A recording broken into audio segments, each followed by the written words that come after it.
Praise the Lord.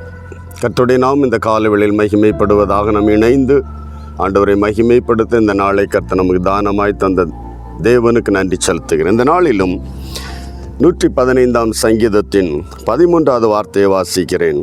கர்த்தருக்கு பயப்படுகிற பெரியோரையும் சிறியோரையும் ஆசீர்வதிப்பார்.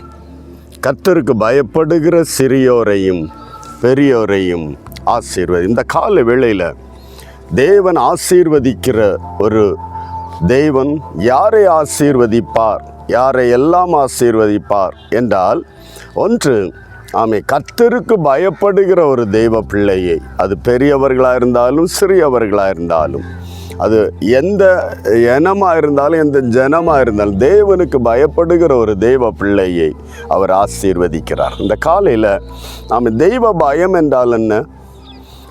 ஆசிரியருக்கு கண்டிப்புக்கு பயப்படுகிறோம். முகத்துக்கு முன்பாய் மாறினால் பயம் போய்விடுகிறது. பெற்றோருக்கு முகத்துக்கு முன்பாய் பயப்படுகிறோம். விலகிவிட்டால் பயம் மாறிவிடுகிறது. அது அல்ல பயம். தெய்வ பயம் என்பது தேவனாய கர்த்தர் ராப்பகல் உன்னை கவனித்து கொண்டிருக்கிறார். நீ போகிற இடம், நீ நினைக்கிறது, நீ சிந்திக்கிறது, நீ மற்றவர்களோடு பேசுகிறது, போகிற வழிகளில் உனக்கு வருகிற பிரச்சனைகள் நல்லதோ கெட்டதோ எல்லாவற்றையும் உற்று கவனிக்கிற ஒரு தெய்வம். அவருக்கு முன்பாக, அவருக்கு மறைவாக எங்கே போக முடியும்? ஆகவே ஒரு தெய்வ பிள்ளை ராப்பகல் என்னை உற்று கவனிக்கிற ஒரு தேவன் உண்டு என்று அந்த உணர்வு இருந்தாலே தெய்வ பயம் தானாய் வந்துவிடும். இந்த நாளில் தேவனுக்கு பயந்து, கர்த்தருக்கு பயந்து தீமை விட்டு விலகி நன்மை செய் ஒரு தெய்வ பிள்ளை. அப்படிப்பட்ட ஒரு தெய்வ பிள்ளையாய் நாம் காணப்படும் போது, அது பெரியவர்களோ சிறியவர்களோ, உயர்ந்தவர்களோ தாழ்ந்தவர்களோ, யாராக இருந்தாலும் உன்னை ஆசீர்வதிக்கிற ஒரு தெய்வம். இந்த காலையில் ஆண்டவரை நோக்கி தெய்வ பயத்தோடு தானா நம்முடைய கடமைகளை செய்கிறோம், நம்முடைய வேலையை செய்கிறோம், நம்முடைய உயர் அதிகாரிகளுக்கு கீழ்ப்படுகிறது தெய்வ பயத்தோடு தானா? இந்த காலை வேளையில் ஆண்டவரே, உமக்கு பயப்படுகிற பயத்தினால் சங்கீதகாரன் சொல்கிறான், என் உடம்பு சிலிர்க்கிறது. ஹல்லேலூயா. எஸ், தெய்வ பயத்தோடு என்னை காண்கிற ஒரு தேவன் உண்டு என்கிற ஒரு உணர்வோடு நம்முடைய கடமைகளை, வேலைகளை நேர்த்தியாய் செம்மையாய் செய்து முடிப்போம்.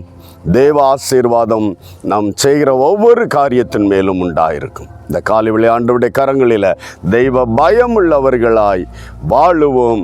நீ யாராக இருந்தாலும் உன்னை ஆசீர்வதிக்கிறவர் கர்த்தர். இந்த நாளில் ஆண்டவருடைய கரத்தில் ஒப்பு கொடுத்து ஒரு நிமிடம் செபிக்கலாம்.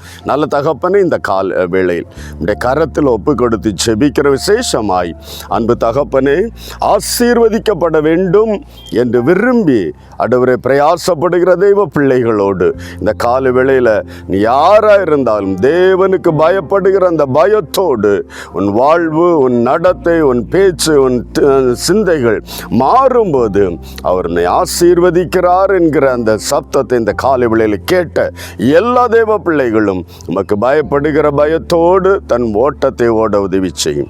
ஆசீர்வதிப்பீராக. பயப்படுகிற பெரியோரையும் சிறியோரையும் ஆசீர்வதிக்கிற கர்த்தர் நம்முடைய பிள்ளைகளையும் உமக்கு பயப்படுகிற பயத்தோடு வாழ உதவி செய்து அவர்களையும் ஆசீர்வதிப்பீராக. கர்த்தர் அப்படி செய்யப்படுறதுக்காக நன்றி. இயேசு கிறிஸ்துவின் பரிசுத்த நாமத்தில் ஒப்பு கொடுத்து ஜெபிக்கிறோம் ஜீவனுள்ள நல்ல பிதாவே. ஆமேன், ஆமேன். கர்த்தர் தேவனுக்கு பயப்படுகிற பெரியோரையும் சிறியோரையும் ஆசீர்வதிக்கிறார். God bless you. Praise the Lord.